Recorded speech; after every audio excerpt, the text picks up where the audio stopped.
e partisë me cilën jemi po ashtu në koalicion, Endri Shabani.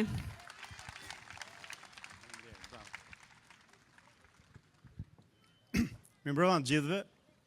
Mirëmbrëma Kamza.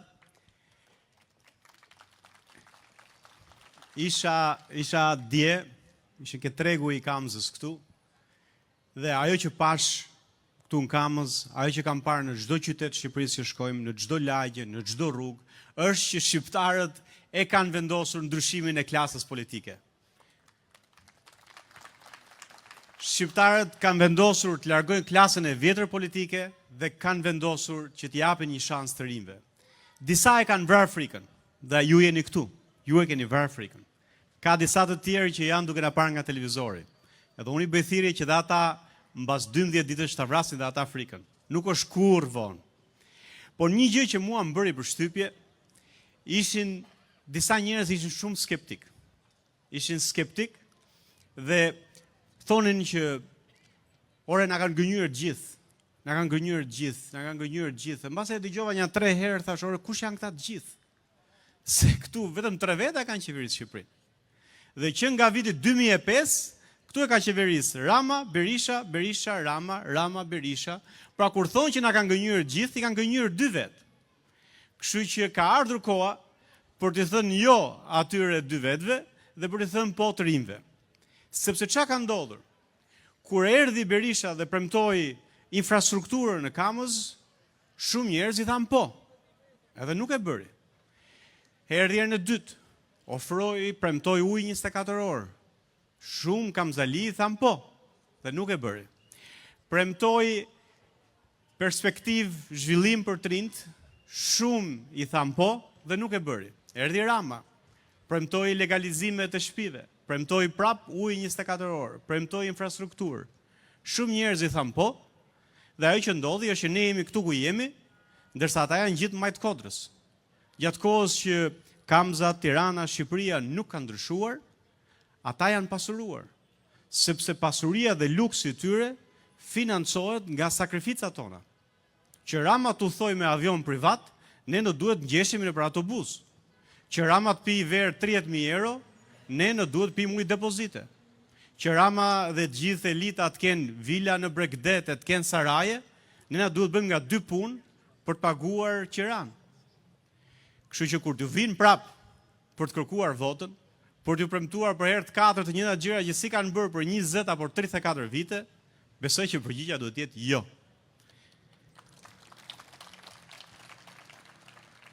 Sepse nuk është vetëm na kanë vjedhë vetëm parat. Ata kanë rrjep Shqipërinë. Kanë vjedhë parat, kanë vjedhë naftën, kromin, kanë marrë shtratin e lumenjve, kanë prerë pemët, kanë gryer malet, kanë kontaminuar tokën, kanë kontaminuar ujin, kanë kontaminuar ajrin, kanë marrë plazhet, i kanë marrë Shqipërisë dhe gjithçka që praktikisht ka qenë pasuria jone e përbashkët. Dhe mbasën e kanë marrë gjitha dhe na tallin. Nga maja e pushtetit, vendosin epitete, disa i quajnë qiryk, autik, apo lloj epitetesh, sepse kanë humbur dhe respektin për ne. Kështu që keni parasysh që kur t'ju bie dera, edhe shikoni ke syri magjik që kanë ardhur prapë për të premtuar legalizimet, mos i hapni derën. Kur t'i bien telefonit, edhe t'ju premtojnë prapë 24 orë ujë, edhe ju t'hapni rubinetën e qetësun se ka akoma ujë depozite, mos ja ngrini telefonin. Kur dalin në televizor dhe të premtojnë infrastrukturë, hapni dritaren dhe shikoni se si është qyteti dhe fikeni televizorin. Kërkoj ndjesat ta presim ezanin.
Faleminderit, e kemi vuajtur për 45 vjet pa mundësinë për të ushtruar besimin fetar, është gjë kaq e bukur që ne jo vetëm që e kemi sot mundësinë për të pas besim fetar, po dhe harmoninë fetare në Shqipëri.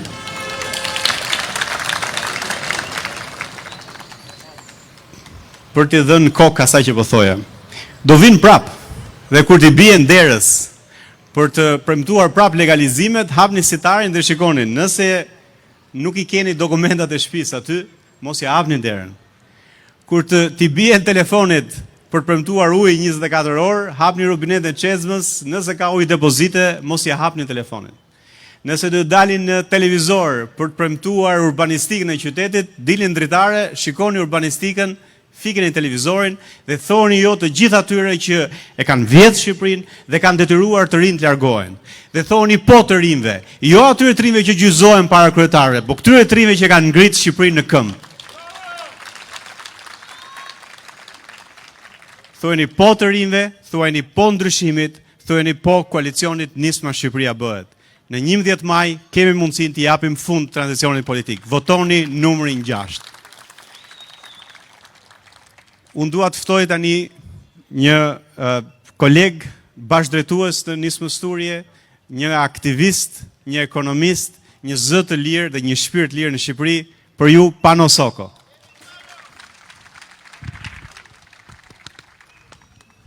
Përshëndetje të gjithëve, mrekullueshme t'ju shoh kështu, sepse ju kam parë në mes të diellit, në pikë të diellit kur kaloni dhe më vjen keq që gjatë gjithë kësaj kohe ajo që më ran në sy në kamës është varfëria.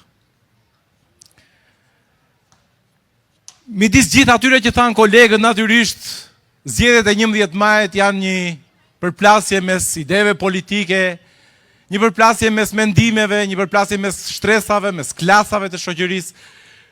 Por unë dua të shikoj nga ai profesioni im, nga ai profesioni financierit, është një përplasje mes koncepteve ekonomike. Është një përplasje se kush do të administrojë lekët e taksave në këtë vend për 4 vitet e ardhshme. Ju nuk e dini, por çdo qytetar shqiptar, ju përfshirë aty, nga 0 deri në sa e ka dhënë Perëndia ymër, paguan çdo vit 3.2 milion lek taksa. Ju duken shumë. I paguani çdo vit 3.2 milion lek taksa. E të 2.5 milion shqiptarët paguajmë 8 miliard euro buxhet. Dhe këto zgjedhje në 11 maj janë pikërisht një zgjedhje se kush do të administrojë këtë çekun që ju do t'i jepni për paratë e taksave. Kush do t'jetë ai që 13 milion lek për 4 vjet të çdo shqiptari të ndershëm që punon, të çdo shqiptari të ndershëm që der djers, që zgjohet në mëngjes dhe kthehet në darkë në shtëpi për të ushqyer fëmijët. Të çdo shqiptari të ndershëm që rrit fëmijët. Të çdo shqiptari të ndershëm që përpiqet të nxjerrë bukën e fëmijëve të tyre me punë. Kush do t'i administrojë këto lek? Dhe këtu janë vetëm 2 klasa. Janë ata që kanë administruar deri më sot para tuaja, jemi dhe ne, të rinjt. Por më lejoni pak të flas për ata. Kush është Shqipëria që ata kanë prodhuar? Çfarë kanë bërë ata me këto lek taksash? Sot, këtu në Kamës, pensioni mesatar është 156.000 lek. Një pensionist mesatar sot merr 3/4 e asaj që avokati i popullit thotë është minimum jetik për të mbijetuar një individ në Republikën e Shqipërisë. Çka do të thotë që një pensionist mesatar me 156.000 lek, kur nevoja për të mbijetuar një muaj është 210.000 lek të vjetra, duhet të jetojë deri në datën 22, të haj buk deri në datën 22, pastaj nga data 22 deri në datën 1 të flëj gjumë si ariu, e të zgjohet në datën 1 të marrë prapë pensionin. Kjo është Shqipëria që kanë prodhuar këta. Kjo është Shqipëria që jetojmë ne, se ata nuk e jetojnë. Ata jetojnë në resorte. Shqipëria që kanë prodhuar ata pagën mesatare e ka 650.000 lek. Një çift i ri që kërkon të ndërtoj një familje, dhe në qoftë se të dy punojnë me pagën mesatare, do të marrin 1.300.000 lek. 1.300.000 lek në Tiranë sot janë asgjë. Qerat në Tiranë ka vajtur 700.000 lek. Nëse do të lindin një fëmijë, kostoja e fëmijës është 400.000 lek. Dhe për të mbijetuar ata të dy, do t'ju mbeten 200.000 lek. Çfarë mund të bësh me 200.000 lek? E njëjta gjë ndodh nëse ne shikojmë se si janë trajtuar punojësit e administratës shtetërore dhe posaçërisht mësuesit dhe mjekët. Ne sot kemi një arsim në këtë cilësi që kemi. Pse? Sepse në ndrejtimin e atyre që jetojnë nëpër kodra, në ndrejtimin e atyre që për veten e tyre kanë siguruar vilat më të mira, rezidencat më të mira, udhtojmë në avion, udhtojmë me charter. Në Shqipërinë tonë mjeku merr 600.000 lek. Ai që shpëton jetë merr 600.000 lek. Mësuesi që na mëson brezat merr 600.000 lek. Nuk i del të kaloj as muaj. Po pse erdhëm deri këtu? Nuk e din ata? Nuk e kemi parë pse kemi ardhur deri këtu? Nuk e din ata që një pensionist nuk mund të mbijetojë një muaj rresht me 156.000 lek, patjetër që e din. Nuk e din ata që një mësues që të jetë cilësor dhe të rrisi fëmijët me cilësi dhe edukat, do duhet që të paguhet shumë më tepër se sa ç'paguhet, patjetër që e din. Nuk e din ata që mjeku me këtë pagë që ka tundimin për të ikur jashtë, ka jashtëzakonisht të madh sepse jashtë paguhet mjeku. Patjetër që e din. Nuk e shohin ata që të rinj po ikin, nuk po lindin fëmijë në Shqipëri, po ikin për të lindur jashtë sepse në Shqipëri nuk të del llogaria. Patjetër që e din. Nuk e shohin ata që këtu po zbrazet ky vend, patjetër që e shohin. Por më besoni, është një plan. Është një plan i mirëfillt i tyre. Pse? Sepse duan t'i mbajnë shqiptarët e varfër. Pse duan t'i mbajnë shqiptarët e varfër? Duan t'i mbajnë shqiptarët e varfër sepse duan që t'i blejnë lirë kur të vi dita e votimit. Kur vjen kjo dita tani, t'ju blejnë për 50.000 lek. E duan atë pensionistin të varfër që kur të vi dita e votimit të lutet për atë 50.000 lekshin. E duan shqiptarët të jenë të varur nga nevoja që kur të vi dita e votimit për një 50.000 leksh, për një legalizim, për një ndihmë në spital, për ca ilaçe, të jenë aty të varur dhe t'ja u dim për nder këtyre që më pas këta t'ju marrin votën. E ajo vota është ai çeku 13 milion lek që ju thash pak më parë. Ajo vota është çeku juaj, mundi juaj, që këta do të administrojnë. Dhe këta janë ata që do të administrojnë dhe kanë administruar deri më sot parat tuaja. Dhe çfarë i kanë bërë, thoni ju? Rezultatin e shohim të gjithë. 46% e popullsisë shqiptare është në prag varfërie. 36% është në varfëri. Dhe mund të thellohet edhe më tepër. Përballë këtyre janë të rinj. Njerëz të shkolluar, njerëz të ndershëm, qytetar model, familjar model, prindër model, që kërkojnë të kontribuojnë për këtë shoqëri, që t'i japin fund të tranzicioni, t'i japin fund të kësaj status quo-e, t'i japin fund këtij sistemi. Këtij sistemi që me dashje, kërkojnë që shqiptarët i mbajnë të varfër. Kërkojnë që shqiptarët i mbajnë në nevojë, që mos zhvillohen, që me dashje nuk zhvillon industrinë, nuk zhvillon fabrika, nuk ndërton uzina. Pse? Që shqiptarët mos marrin para. Sepse nëse shqiptarët marrin para, atëherë ti si blen dot me 50.000 lek. Kjo është arsyeja pse ata duan që ju të rinj të varfër. Përballë jemi ne, që duam ta shembim këtë, sepse ne duam që fëmijët tanë të vazhdojnë të jetojnë në këtë vend. Të vazhdojnë të ndërtojnë jetën e tyre dhe ata. E më pas shqiptarët të trashëgojnë që ky vend mos mbetet peng i 50.000 vetave, i 5 familjeve që zotrojnë 90% të ekonomisë shqiptare, edhe që punojësit pasi shqiptarët të kenë ikur do t'i marrin nga India, Indonezia, Bangladeshi. Ky është projekti që ata kanë. Po që ne ju kemi dalë përballë. Ne ju kemi dalë përballë. Këta, dje me vajza të rinj, ju kanë dalë përballë. Ju kanë dalë përballë që kur dolën me listat hapura për të treguar që sistemi shembet. Dhe ne do ta shembim. Prandaj në datën 11, të gjithë te numri 6 për të shembur sistemin. Faleminderit. Tani dua të ftoj një mikun tim të betejave, njeriu që ka hapur vërtet një dritë në horizontin ngritë të Shqipërisë, Adriatik Lapaj.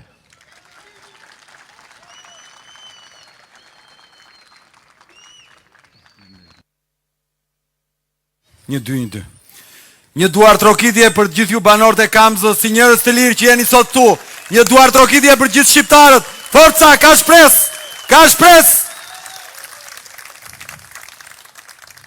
Miq, ju keni parë shumë fushata. Keni parë politikan që ndrojnë lëkurën, e ndrojnë qarqet. Një herë në Dibër, një herë në Kamës, në qarkun e Tiranës, pastaj në Vlorë, pastaj në Shkodër. I vërtisin sa nga një qark në qarkun tjetër, sepse i gënjen një herë një qark, pastaj e hedhin për të gënyer qarkun tjetër, e pas i gënjen qarkun tjetër, e hedhin që të gënjej dhe një tjetër, e pas i gënjen dhe atë tjetrin, e hedhin që të gënjej dhe një tjetër, dhe kanë 34 vite nga qarkun qark që gënjejnë shqiptarët e u marrin peng të ardhmen e tyre. Kjo është një gjë që duhet marrë fund, do të marrë fund, fal një bashkimit madh që të gjithë bashkë po e bëjmë.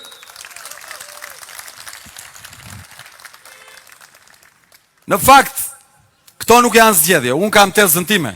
Këto nuk janë zgjedhje. Këto janë referendum.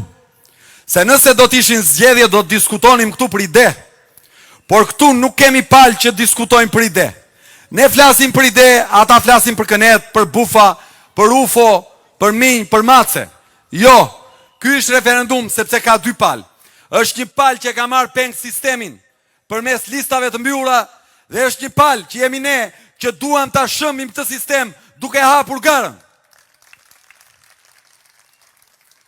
Është një palë që në emër të ndarjes së dikurshme me dy gishta apo me grusht ka 34 vite që e gënjen popullin ton, e masakron duke e larguar fëmijët në emigrim, duke e lënë me pensionet më të ulta në Europë, duke e lënë pa ujë edhe pse lundrojmë në ujë, dhe është një palë tjetër që kërkon që pasurit publike t'i kthejnë qytetarve përmes një administrimi të drejtë, të hapet gara, që administrata jonë të mos jetë e trembur, e më në fund të ndërtojmë një republikë për qytetarët, për qytetarët.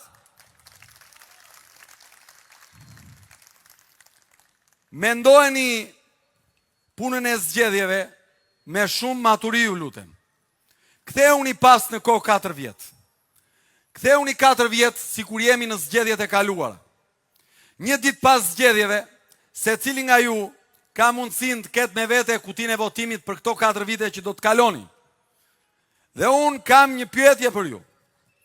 Nëse këta gjatë këtyre 4 viteve, çdo ditë të tyre, ju si pensionist, shkoni dhe merrni pensionin mujor, dhe pasi e merrni, paguani ilaçet, e pasi paguani ilaçet, nuk u ngelen mjaftueshëm për të jetuar, por detyroheni të merrni telefon fëmijët në emigrim që të nisin diferencën. Atë çast ju prindër do të votonit për këta apo kundër këtyre. E nëse ju gjatë 4 viteve keni qenë një prind i ri dhe u shëmur fëmia dhe fëmia jot në spital, nuk ka pas shërbimin e dur, nuk ka pas ilaçet e dura dhe u dashur të paguani rishfet që dikush të kujdeset për fëmijën tuaj, atë çast kur e shikoni te shtrati i vuajtjes që lëngon, do të votonit për këta apo kundër këtyre. E nëse gjatë atyre 4 viteve ishit fermer dhe produktet tuaja i hidhin kanal dhe kalben, se kontrabanda dhe pamundësia që keni për të shitur bën që mundi dhe djersa juaj të shkoj dëm, atë çast do të votonit për këta apo kundër këtyre. E nëse jeni prind që u ka ik fëmia i parë në emigrim dhe u kthehet e me lot të syje për cilnin për herë të dytë, e fëmia i dytë e i tretë u ikën sërish në emigrim, atë çast mutet dera kur për cilni e vlatin, do të votonit për këta apo kundër këtyre. E pra, data 11 maj është dita kur duhet të votoni kundër atyre që u kanë dekdisur fëmijët në emigrim, kundër atyre që u kanë katandisur të hidhni produktet e tuaja në kanal, kundër atyre që që u kanë lënë me rrogat dhe pensionet më të ulta në Europë. Është dita për të çliruar atë dhe unë.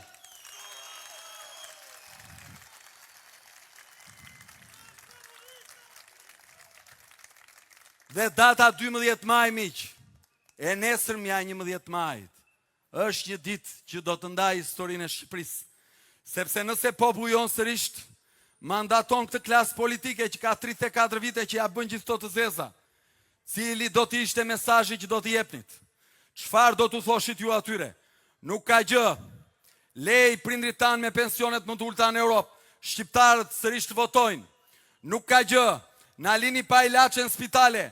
Shqiptarët sërish të votojnë. Nuk ka gjë. Na lini pa treg dhe na lini të na kalben produktet tona bujqësore e elektorale. Shqiptarët sërish të votojnë. Nuk ka asnjë problem që nuk ka ngroje nëpër shkolla. Shqiptarët sërish të votojnë. Nuk ka problem që na i dekdisni të afërmit kudo në përbot. Shqiptarët sërish të votojnë. E ata në 12 maj, nëse sërish populli jon do t'i ketë mandatuar dhe votuar, do t'a shtypin edhe më keq se sa kanë bërë këto 34 vite. Kamza është dëshmi e keq përdorimit të popullit ton. Kanë manipuluar ju për 34 vite. U thënë, do ua bëjmë legalizimet falas. Kanë 34 vite që mbajnë këtë popull peng. U thanë falas dhe u lanë pa trotuar, u lanë pa lulishte, u lanë pa qendra shëndetësore, u lanë pa kopshe, u lanë pa çerdhe, sepse u trajdojnë si qenie të dorës së dytë që mjafton të kenë mbi stre, mbi kokë një stre, dhe nuk meritojnë të jetojnë si qytetar dinjitos që u duhet qerdhja, kopshi, spitali, parku, lulishtja e me radhë të gjitha. Ndaj ndëshkojni për ta ndryshuar këtë histori.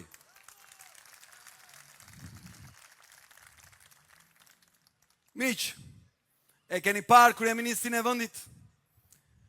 Pasi në një ministër kulture, kur unë ende isha 10 vjeç, pasi u bë 12 vjet kryetar bashkie i kryeqytetit, pasi shqiptarët i dhanë dhe 12 vite kryeministri i vendit, pasi i gënjeu me tepsi, kuzin, kazan, timon, se nuk e di çfarë përdor ai nga ato, tashmë si alternativ në 2025-s ka sjell kënetën, bufin, maqokët, e lartë, e poshtë. Dhe ka filluar dhe bën një gjë të turpshme. Mbleth nënat, motrat, gratë e këtij vendi për të bërë fushat, duke i ndarë nga burrat dhe duke na trajtuar ne burrat si qenie inferiore, e duke u thënë grave, nënave, motrave tona, gjysmat e burrave tua janë qyryk. E pasi thot këtë, këtë gjë të turpshme, shko në Durrës, unë thash se ky reflektoi, unë thash se ky e bëri pa dashje, shkoj në Durrës dhe u tha, mendojeni ju gratë e këtij vendi, sikur të ikni një muaj nga Shqipëria, e kur të vini do t'i gjeni këta me bisht, e do t'i gjeni me lesh, e do t'i gjeni që mbajnë erë, po pse mor qerrata, çfarë të dukemi ne ty? Vetëm ti që ke i pastër në këtë vend. Kush është ky që gjysmën e popullsisë e trajton në këtë mënyrë? Kush është ky që fut konflikt në familjet shqiptare, duke marrë me detyrim administratën e duke i dhunuar në për pallatet e sportit? Unë ju kërkoj ju me përullësin më të madhe, bëuni bashk, gjeni kurajo, sepse duhet ndryshimi.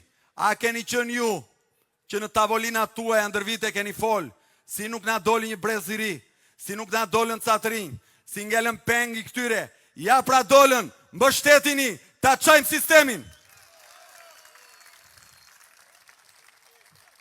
Doli ky tjetri, ne nuk merremi të shajmë të shpibin e të pyejmë, po dhe gjevap do t'u japim se nuk i lëm të na shkelin me këmbë. Doli ky tjetri, doli ky taulant, si e ka ky? Ai, e dini ju. Doli ai dhe u thosh qytetarëve të këtij vendi. U thosh në një miting, që të bësh qeveri duen 71, i thosh. Çoç na tha. Që të bësh reforma duen 84, tha. Çoç na tha. Këta i kanë pas edhe 71 edhe 84, më thoni ju çfarë kanë bërë. Mos votoni këta të rinj, tha, se këta nuk i marrin dot kaq shumë që të bëjnë reforma e të bëjnë qeveri, po na votoni ne që ta ndrisim si që kemi ndritur, tha. Tani unë i përgjigjem nga ky shesh dhe i them, vau ai nuk e dim i bëjmë apo jo 71, po e sigurt është që do bëjmë aq sa do të çojmë në zgjedhjet parakoshme e do të ta shohim sa të vlen lëkura. Do të ta shohim sa të vlen lëkura të garosh pa qenë me pushtet, të garosh pa pas policin, të garosh pa pas lekët e korrupsionit. Do ta shohim Tauland sa vlen lëkura. Erdhi dhe 10 ditë. Forca! Forca! Forca! Shikoj Tauland! Shikoj! Dhe 10 ditë çahet sistemi! Sistemi juaj bandave! Nga Kamza! Forca Bashkimi i Madh! Forca Kamza!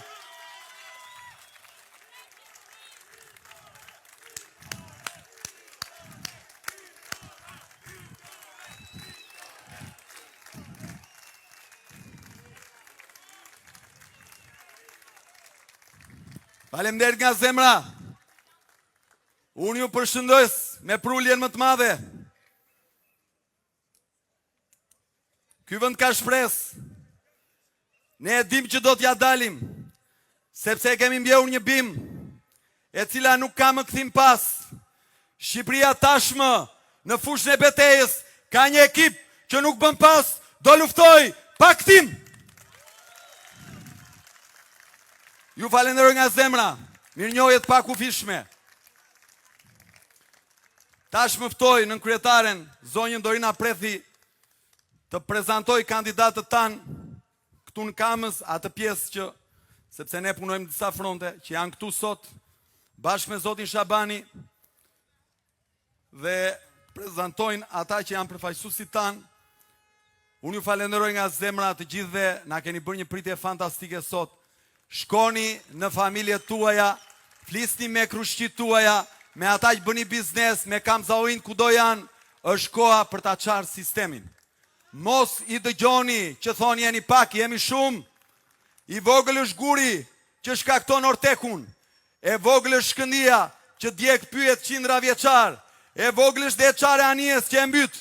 Por historia ka treguar që gjithmonë gjërat e mëdha nisin me një krush burrash kurajos e vajzash të pakthyeshme. Forca!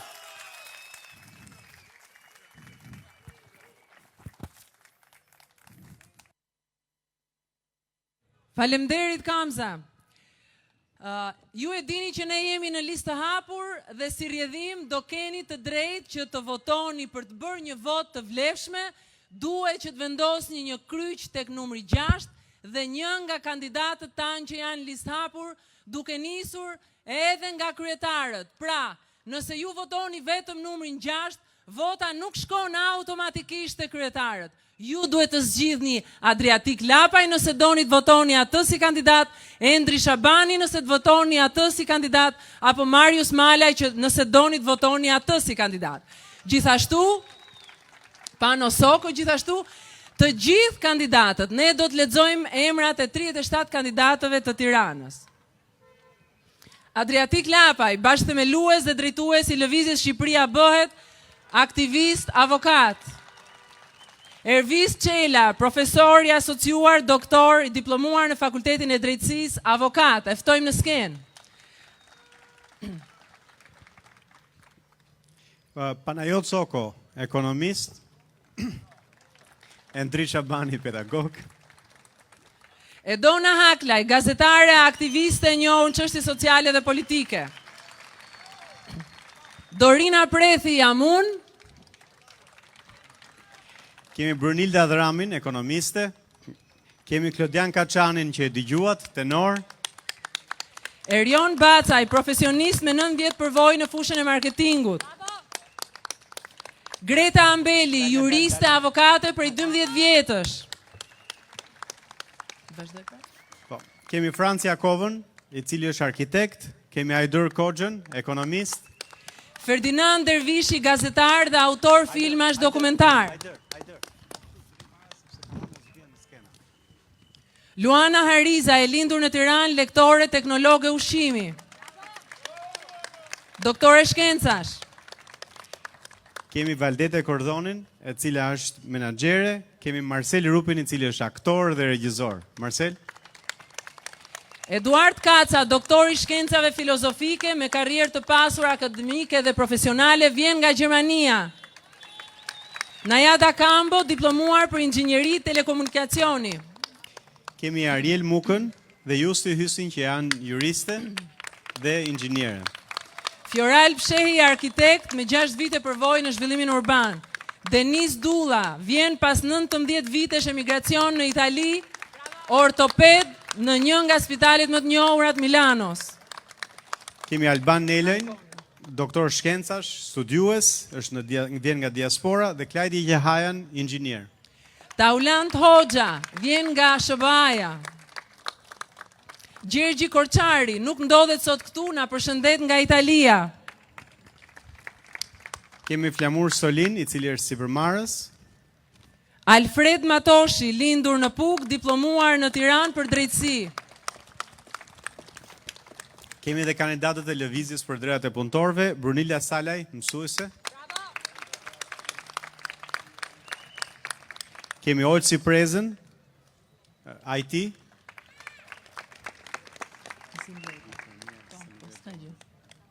Dhe Gzim Lekën, sipërmarrës. E mbyllim me Marius Male. Dhe qershia Marius Male, kryetari i LDBSH-s.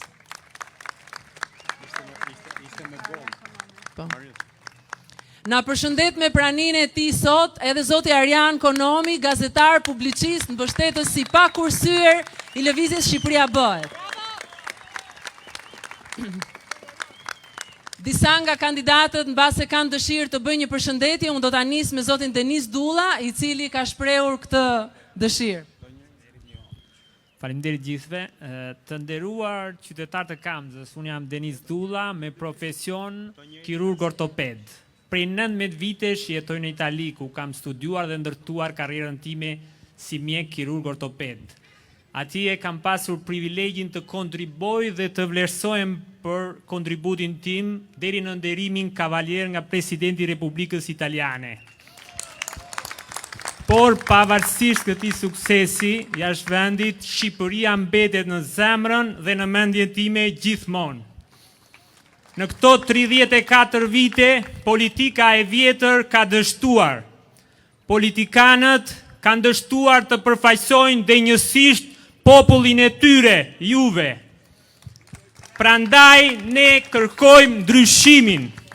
Ky ndryshim nuk vjen me premtime boshe, të cilat i keni dëgjuar në çdo fushat elektorale në këto 34 vite. Unë jam një nga kandidatët e diasporës, e njoh ndryshimin, e kam jetuar atë. Shqipëria ka nevojë për një elitë të re drejtuese, për njerëz me integritet, vizion dhe përkushtim të vërtet ndaj vendit. Këta njerëz do t'i gjeni në listat e nismës Shqipëria bëhet. Këtu përballë jush. Faleminderit.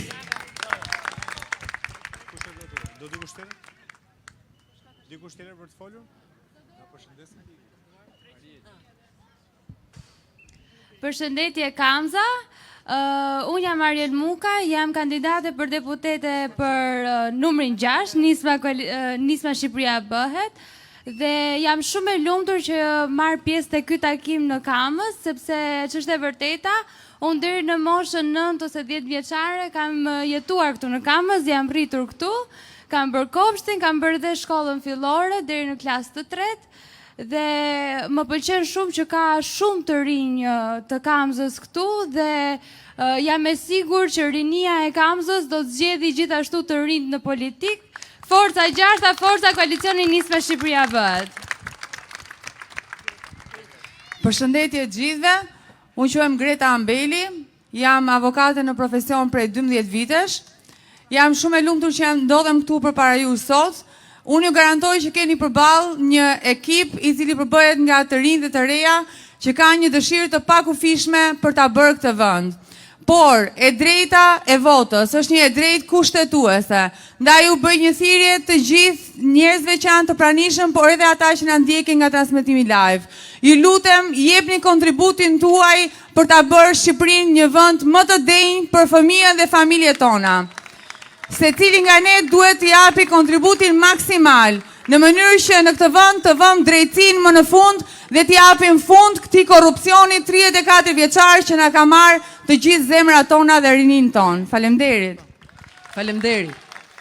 Ndërkohë, thirrjen e fundit që do bëjmë, faleminderit, do ftoj se kemi lapsusi im, ftoj Klajdin Albanit na bashkohet, Anica Papadhima, Armando Shtylla, Ismail Tafani. Do ju ftoja të gjithëve të na bashkoheshit në aksionin e fundit për sot, që është thirrja 300.000 në kuti. Ne do themi 300.000 dhe ju do pasoni në kuti. Ju pëlqen? Gati? 300.000 Në kuti! 300.000 Në kuti! 300.000. Në kuti! Më fort! 300.000 Në kuti! 300.000 Në kuti! 300.000 Në kuti! Faleminderit. Faleminderit Kamza nga zemra. Keni qenë të shkëlqyer. Mos harroni në kutinë e votimit. Ftoni të afërmit tuaj të votojnë masivisht numrin 6. Kini besim këtë herë.